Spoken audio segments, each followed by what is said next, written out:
नमस्कार. अंधश्रद्धा निर्मूलनाच्या कुठल्याही कार्यक्रमाला आजपर्यंत कधीच मला कुणी मॅडम म्हणालं नाही. आज वयाची जाणीव करून दिली, ह्यासाठी आभार मानावे की खंत व्यक्त करावी हे मला कळत नाही आहे. तुम्हा सगळ्यांचं मनापासून स्वागत या विद्यापीठाच्या उद्घाटन प्रसंगी आपण आयोजित केलेल्या कार्यक्रमामध्ये. आज खरं तर मी पळशीकर सरांचं भाषण ऐकायला आले आहे आणि काही ठिकाणी आपण स्वतःला इतकं गृहीत धरतो की आपल्या मित्रमैत्रिणींनी आपल्याला सांगावं की तू ये. मला माझ्या क्षेत्रामुळे याचा अंदाज आलेला आहे की इतर कुठल्याही क्षेत्रांपेक्षा माझ्या क्षेत्राचं ग्लॅमर वेगळं आहे आणि या ग्लॅमरमुळे एखादा कार्यक्रम अटेंड केल्यानंतर तो जर 4 माणसांपर्यंत जास्त चांगल्या पद्धतीने पोचणार असेल तर तो उपयोग पूर्णपणे व्हावा माझ्या अस्तित्वानी सुद्धा, असं मला वाटतं. मी अजूनही माझी विद्यार्थी दशा सोडलेली नाही. फर्ग्युसन कॉलेजमध्ये असल्यापासून नरेंद्र काकांची भाषणं ऐकायला मिळाली, त्यांचा सहवास मिळाला आणि प्रत्येक वेळेला आस एकच होती की काहीतरी नवीन शिकायला मिळू दे. एक पाऊल आपल्या आपण टाकून बघूया, बोट धरून टाकण्यापेक्षा आपल्या आपण टाकून बघूया आणि त्याला नेहमी नरेंद्र काकांनी बळ दिलं होतं. तोच माझा भाव आज आहे. कदाचित आजच्या गप्पा मारताना तुम्हाला मुद्दे थोडे विस्कळीत वाटू शकतील, पण आपलेपणाने समजून घ्या. मी जिथे जिथे माझ्या फिल्मी कार्यक्रमांना जात असते तेव्हा शक्य असेल तेव्हा मी अनिसचा मुद्दा काढते. आपण शेवटीच वाजवू टाळ्या. मी मुद्दा काढते असं मी का म्हणते, कारण मला अनेकदा असं जाणवतं की काही माणसं ना थोडी अंतर राखूनच असतात आपल्यापासनं. त्यांना असं वाटतं की ही बाबा विचारी माणसं, आणि मी स्वतःला अत्यंत सर्वसामान्य मानते कारण माझी समज फार बेसिक आहे. माझे शब्दही बेसिक आहेत. म्हणजे आपण आव आणू शकत नाही. आपण कुठलंही कातडं पांघरलं तर आपण कुणीतरी बनू शकत नाही. मला अगदी 100% अंदाज आहे माझ्या क्षमतांचा. त्यामुळे मी अभिनेत्री आहे आणि उत्साही माणूस आहे हे मला माहिती आहे. पण जेव्हा जेव्हा मी विषय काढते तेव्हा माझ्या आजूबाजूला असणाऱ्या माणसांना थोडंसं हायसं वाटतं. त्यांना दुसरं असं बरं वाटतं की हिच्याशी आता आपण बोलू. अच्छा, म्हणजे काय भगवान होताही नाही आहे क्या? तर त्या विषयाला तरी एक सुरुवात होते. हे इतकं मूलभूत आहे कारण त्यांना असं वाटतं ही आपल्यातली नाही आहे. आमच्या गप्पा ज्या चालू असतात, आम्ही स्पेलिंग चेंज करतो आमच्या नावाचं, आपण कुठल्या पूजा घालतो, कुठली तरी अंगठी घालतो हातामध्ये, आणि अपेक्षा एवढीच असते की माझी जी मेहनत चालली आहे त्या मेहनतीला चटकन फळ मिळू दे, मला कुठेतरी जास्त चांगलं रेकग्निशन मिळू दे, पुरस्कार मिळू दे, मला नवीन सिनेमा मिळू दे, किंवा जास्त पैसे, जे काही असेल ते त्यांच्या मनातल्या आकांक्षा, मनीषा. आणि त्याच्यासाठी आपण जे गुप्त प्रयत्न करतोय त्याला आली ही विरोधक. अशा भावनेने माझ्याकडे कितीतरी जण बघतात हे मला हळूहळू कळायला लागलंय. आणि ही जी अव्यक्त भीती असते त्यांच्या मनातली की जणू काही मी आता अटकच करायला आली आहे की ओ तुम्ही काय फालतू लोक आहात. तर म्हणजे मी उदाहरण म्हणून सांगते की आजच्या कार्यक्रमाचं खूप वेळेत सांगितलं होतं मला मुक्तानी, आणि मग त्याबद्दल कुठेतरी आपण उल्लेख करतो ना की 16 तारीख माझ्यासाठी खूप महत्त्वाची आहे. जरा माझं काम आहे पुण्यामध्ये, आणि काय काम आहे, कारण मी आजपर्यंत हे पाळत आलेली आहे की खरं सांगावं. की जायचंय खरं म्हणजे कुठल्या तरी मैत्रिणीच्या वाढदिवसाला आणि म्हणायचं की नाही नाही वो बहुत इम्पॉर्टंट मेरा गव्हर्नमेंट का कुछ इव्हेंट आहे. कशाला असं म्हणायचं? आपण डिजिटल युगात आहोत, आपण काहीही लपवू शकत नाही. तर सायलेंट करा, मग मी पुढचं सांगते. तर या कार्यक्रमाबद्दल जेव्हा 1-2 ठिकाणी मी बोलले तेव्हा माझ्या मनातही आली नव्हती अशी एक गोष्ट कुणीतरी मला विचारली, विद्यापीठ, वा कुठे मिळाली अनिसाला एवढी जागा?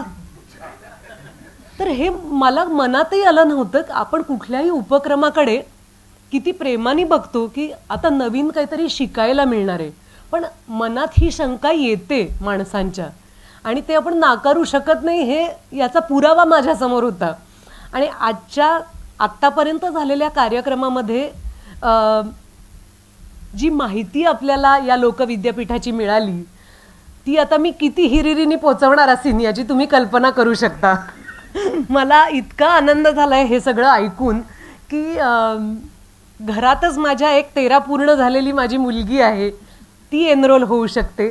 आणि त्याचबरोबरीनं आपल्या लोकविद्यापीठाची माहिती पोचवताना आपल्या सगळ्यांना आजच्या काळाबरोबर पुढं नेणारा विचार देणारी ही विद्यापीठाची संकल्पना इतकी अप्रतिम आहे. त्यामुळे आपण सगळेच अंधश्रद्धा निर्मूलन समितीचं काम पोचवण्याचा प्रयत्न करत आहोत, पण तरीही नरेंद्र काकांकडून खऱ्या अर्थानं विज्ञानाचा वसा घेतलेल्या सर्व जणांचा या विद्यापीठाची संकल्पना राबवण्यामध्ये ज्यांचा ज्यांचा हात आहे त्या सगळ्यांचं आपण मनापासून अभिनंदन करूया. आज बोलण्याच्या सुरुवातीला मला खरं म्हणजे एक विषय मनापासून तुम्हाला सांगायचा होता, तो म्हणजे डॉक्टर दधीच यांचा. डॉक्टर नरेश दधीच आपल्यात नाही आहेत, ते बीजिंगमध्ये होते जेव्हा ते गेले. आणि आपल्या सगळ्यांचेच अनिसचेही ते सन्मित्र. त्यांच्या विज्ञाननिष्ठ जगण्यामुळे त्यांनी अनेकांना उभारी दिलेली आहे आणि संपूर्ण दधीच कुटुंबांनी हे व्रतच स्वीकारलेलं आहे. ते आपापल्या क्षेत्रात इतक्या उमेदीनं काम करतात.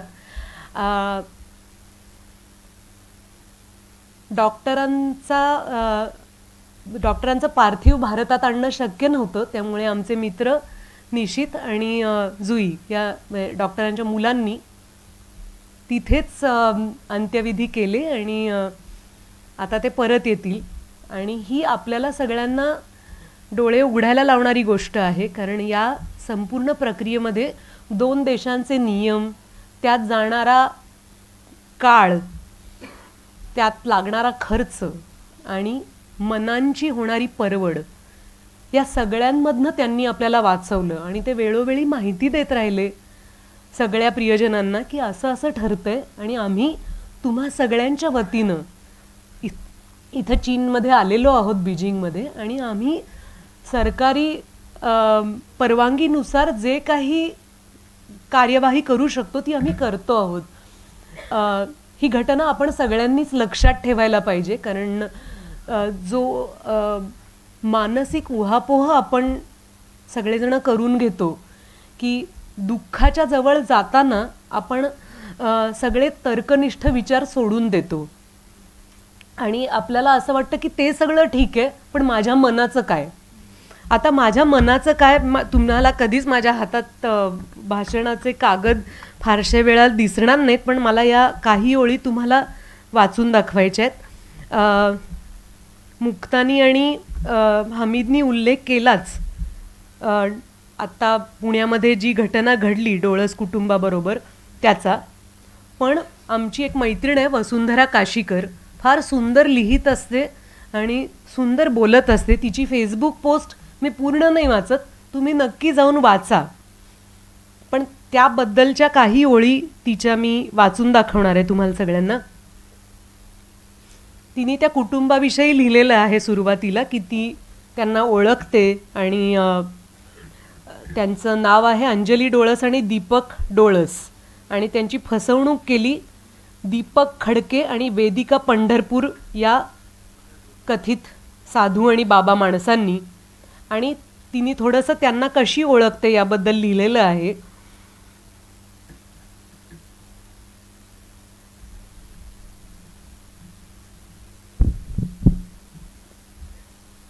वेदिकाच्या अंगात शंकर महाराज येतात असं दीपक खडकेंनी सांगितलं. त्या दोन्ही मुली पूर्ण बऱ्या होऊ शकतात असं वेदिका म्हणाली, पण यांच्या पत्रिकेत दोष आहे आणि यांनी आपल्या अकाउंटमध्ये पैसे ठेवू नयेत, नावावर संपत्ती ठेवू नये, तेव्हाच या मुली बऱ्या होतील असं म्हणत दीपक डोळस आणि अंजली डोळस यांना त्यांची सर्व संपत्ती विकून वेदिकाच्या अकाउंटला पैसे जमा करायला सांगितले. लंडनमधलं घर, पुण्यातलं घर, सोनं, FD अशी 14 कोटींची संपत्ती विकून डोळस दाम्पत्य आता कंगाल झालंय. ही सर्व संपत्ती दीपक खडके आणि वेदिका पंढरपूरनं हडप केली आहे. डोळस दाम्पत्य संपूर्णपणे रस्त्यावर आलंय. आणि ABP माझा या चॅनलनं ही स्टोरी दाखवली तेव्हा आपल्याला सगळ्यांना कळलं. या सर्व प्रकरणामुळे वसुंधरा म्हणते, मनात झालेले काही प्रश्न आणि विचार आपल्याबरोबर शेअर करते. हे वाचल्यावर सगळ्यांची प्रतिक्रिया हीच असणार आहे की एवढे इंजिनियर, MSc शिकली सवरलेली माणसं अशी कशी वागतात, इतकी वेड्यासारखी वाहवत कशी जाऊ शकतात. हा तर्कशुद्ध युक्तिवाद अगदी बरोबर आहे, पण नुसत्या तर्कावर आयुष्य चालत नाही. माणूस भावनेवर जगतो आणि अनेकदा, हे वाक्य मला फार महत्त्वाचं वाटतं, आणि अनेकदा तो इतका व्याकुळ अगतिक होतो की त्याला भान राहत नाही. त्याचा विवेक संपतो, तर्क नष्ट होतो. सगळ्या धर्मातले भोंदू, बाबा, बुवा, पाद्री, मुल्ला, मौलवी हे माणसांच्या भयाचा, विकलतेचा, व्याकुळतेचा आणि अगतिकतेचा गैरफायदा घ्यायला बसलेले आहेत. धर्म वाईट नाही, पण धर्मातले हे दलाल मोडून काढले पाहिजेत. आपल्या भारतीय राज्यघटनेत नीती निर्देशक तत्वांमध्ये नागरिकांची आणि राज्याची कर्तव्य सांगितली आहेत. त्यात राज्याचं कर्तव्य नागरिकांमध्ये बुद्धिप्रामाण्यवादी आणि विज्ञानवादी विचारांचा प्रसार करणे हे आहे. तसंच नागरिकांनी बुद्धिप्रामाण्यांचा स्वीकार करणं हेही सांगितलेलं आहे. त्या दृष्टीनं सुजाण लोकांनी प्रयत्न करणं गरजेचं आहे. गाडगे बाबा, नरेंद्र दाभोलकर, हमीद दलवाई, जावेद अख्तर यांच्यासारखे लोक ते करतायत. ही सगळी लढाई दुःखाची आहे, भयाची आहे, विकलतेची आहे. माणसं कुठल्या ना कुठल्या भयानं ग्रासली असतात. मृत्यूचं भय, आजारपणाचे प्रश्न, मुलांचे प्रश्न, यात विकलतेतून ते या बुवाबाबांच्या नादी लागतात.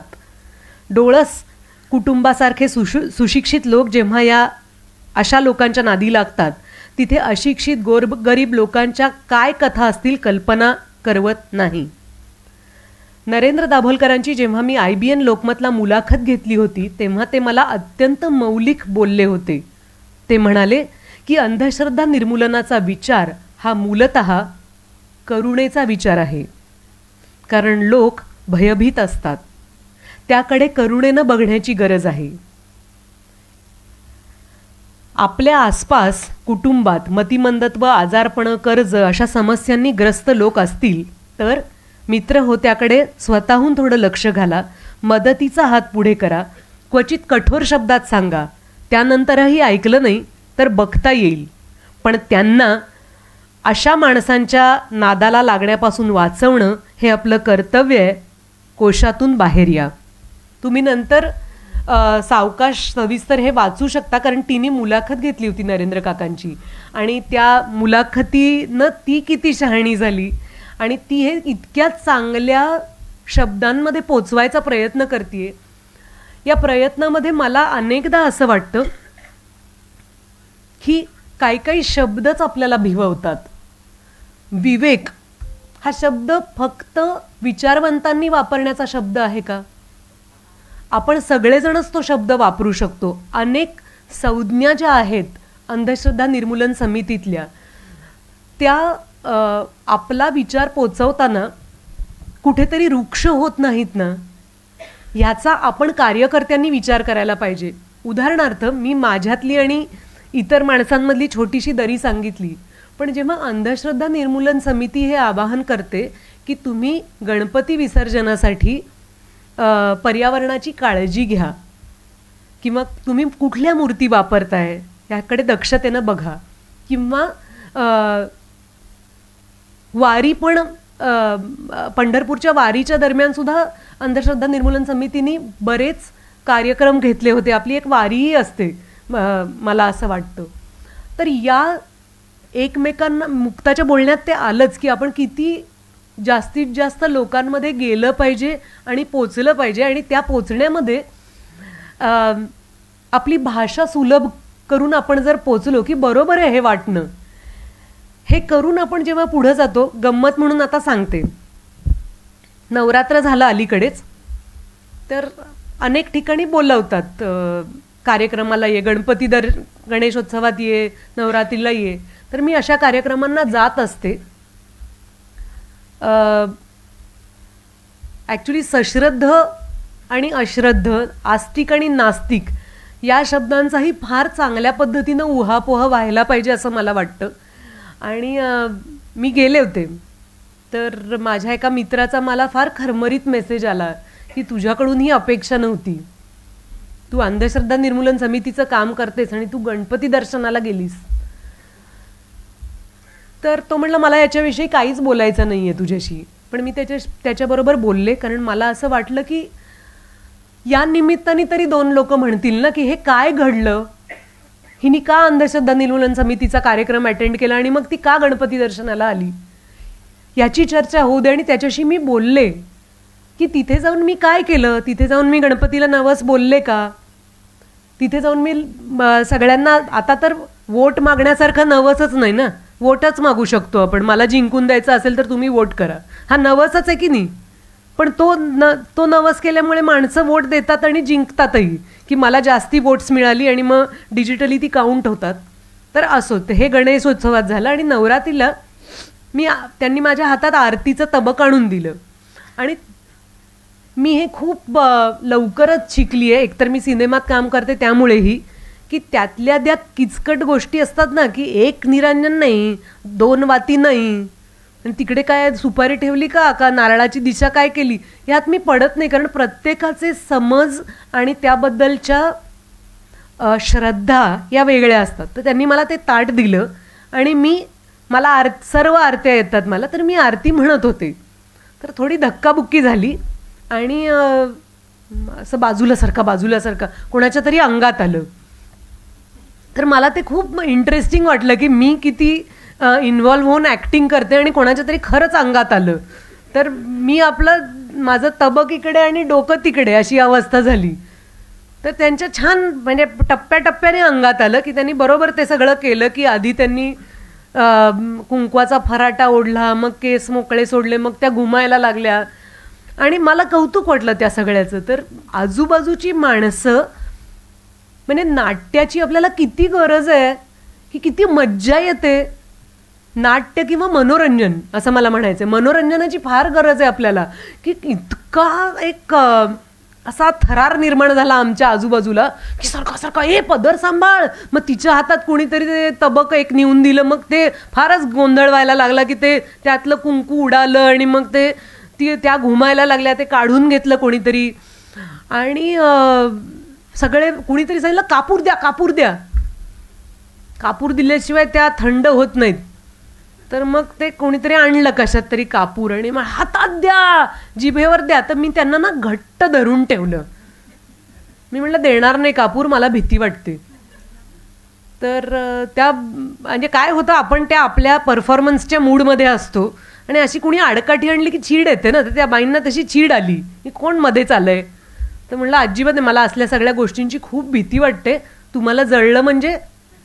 आणि अर्थात मला माहिती आहे, मी नरेंद्र काकांबरोबर मुंबई युनिव्हर्सिटीत तो कार्यक्रम अटेंड केलेला आहे.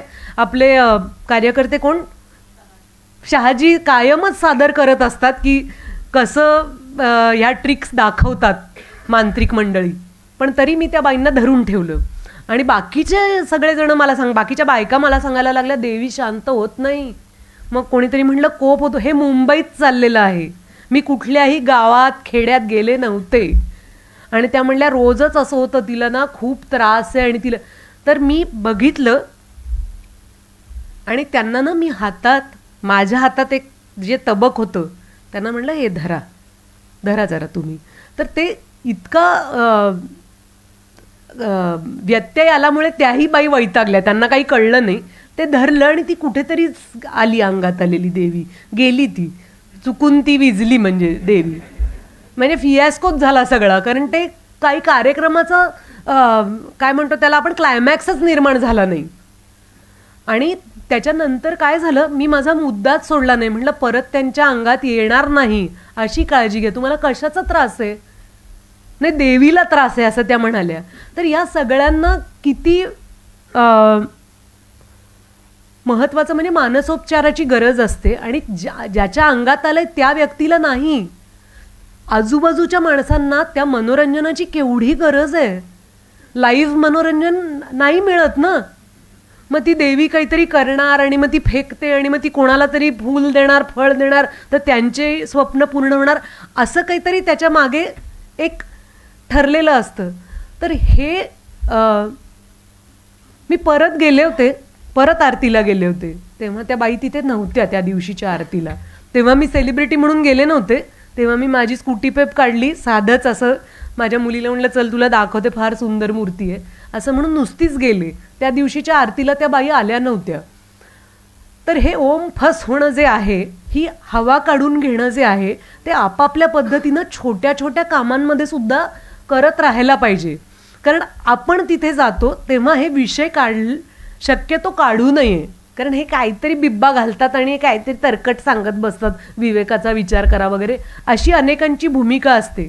तर मी माझ्या मित्राला हे म्हटलं की मला माझ्या परीनं, मला जेवढी समज आहे त्या परीनं फार बरं वाटतं की मी एक विचार पोचवू शकले की हे तुम्ही करू नका. तुम्ही घरी एवढे काबाड कष्ट करताय, तुम्ही स्वयंपाक करता, त्याच्यानंतर नोकरीला जातात आणि त्याच्यानंतर घरी येऊन पुन्हा मुलाबाळांचं बघता, त्यामध्ये हे नाट्य घडवायची काय गरज आहे? मग त्याच्यासाठी आपण मराठी नाटकाला किंवा सिनेमाला जाऊ शकत नाही का? तर नाही. भावनांचे खेळ केल्यानंतर मनाला जो हाय मिळतो त्याची मज्जा फार वेगळ्या पद्धतीने येते. याच्यापर्यंत आपण पोचण्याचा प्रयत्न करूया. मी थांबते, मला कल्पना आहे माझं लांबत चाललेलं आहे बोलणं, पण तरीही मला एका वेगळ्या अर्थानं कुसुमाग्रजांच्या अनेक कवितांचा आधार घ्यावासा वाटतो. कारण कुसुमाग्रजांनी आस्तिकता आणि नास्तिकता याबद्दल फार परखडपणे आणि तरीही काव्यात्मक भाष्य केलेलं आहे. कवितांशी आपण चटकन नातं सांगू शकतो, कारण ते ना धुसर जग आहे. तिथे आपण पोएटिक होऊ शकतो, रोमॅन्टिक होऊ शकतो, आपल्या मनाला बरं वाटतं. पण तिथे ज्ञानपीठ पुरस्कार हा एक भाग झाला, पण इतके कविता संग्रह लिहून वारंवार ठाशीवपणे कुसुमाग्रज आपल्या श्रद्धांविषयी बोलत आलेले आहेत. तर त्या म्हणजे विद्यापीठामध्ये मला जर एखादं वर्षातनं एकदा गेस्ट लेक्चर घेता आलं तर मी खूप कविता म्हणायला नक्की येईन, असं मी स्वतःहूनच सांगते. त्यातली कुसुमाग्रजांची एक कविता मला म्हणून दाखवायची आहे. पाठ आहे मला, पण मी शब्द विसरू नये म्हणून कडव्यांची सुरुवात लिहिली होती. मी ज्या कवित्वाबद्दल बोलते किंवा ज्या अशा उबदार वातावरणाबद्दल बोलतीये जिथे ज्याचं कोडं सुटत नाही पण त्याचा गोडवा हवासा वाटतो. अंधारलेल्या आकाशातून चालले होते काही पक्षी, अंधारलेल्या आकाशातून चालले होते काही पक्षी, श्रावण ओल्या हवेवरती सरकत होती सफेद नक्षी. माझे आकाश माझा अंधार यांचे अपार भेदत आहेत, माझे आकाश माझा अंधार यांचे अपार भेदत आहेत. जीवनाची हलती जाग अजीवावर खोदत आहेत. निशब्दावर वल्हवणाऱ्या सफेद नौका सफेद शिडे, निशब्दावर वल्हवणाऱ्या सफेद नौका सफेद शिडे, मीच नव्हे पृथ्वी सारी पाहत होती त्यांच्याकडे. आले आहेत अदृश्यातून जाणार आहेत अदृश्यात, अनंताचे मौनी बाबा हसले थोडे अंधारात. गीता वाचून साथी वाचून अथांगातील गती सरली, गीता वाचून साथी वाचून अथांगातील गती सरली. छातीत उगीच गहीवर भरला उगाच पापणी भिजून गेली, छातीत उगीच गहीवर भरला उगाच पापणी भिजून गेली. धन्यवाद. तुमची car, electric panel, data server आगीपासून सुरक्षित आहे का? नाही? मग आजच बसवा F protect temperature activated fire suppression device. यामध्ये आहे eco friendly non toxic pressurised liquid जे आग लागल्यास क्षणार्धात ऍक्टिव्हेट होऊन आगीवरती मिळवते नियंत्रण. बसवण्यास अतिशय सोपे आणि सुटसुटीत टेकालिपचे एक दर्जेदार उत्पादन एफ प्रोटेक्ट.